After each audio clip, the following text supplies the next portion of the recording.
Si la vida d'un cartell publicitari és de només uns dies, la dels cartells que s'exposen a partir d'avui al MNAC tenen més de 100 anys. Cartells coloristes i atrevits en alguns casos, tendres i sensibles en d'altres, o sobris i amb influència de l'estampa japonesa.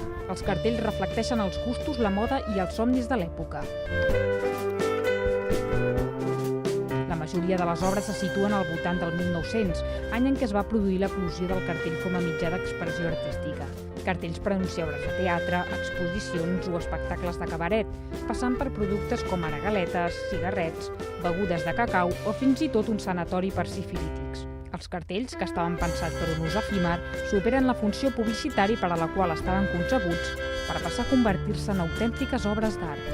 Eren obres destinades a desaparèixer amb una certa celeritat, ocupar l'atenció del que era la circulació de persones que recorrien els carrers de les grans ciutats europees, i ara els hem convertit en un objecte de culte a nivell museístic i, per tant, d'alguna manera hem pervertit aquest sentit originari, reconeixent, això sí que és un aspecte que cal destacar, el seu contingut artístic, mentre que inicialment segurament aquest contingut artístic no era prou valorat o prou admirat per aquest públic.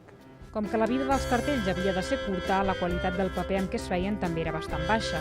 Això ha fet necessari un important treball de restauració de les obres. Amb l'exposició al cartell modern, l'art del carrer arriba a les sales del museu.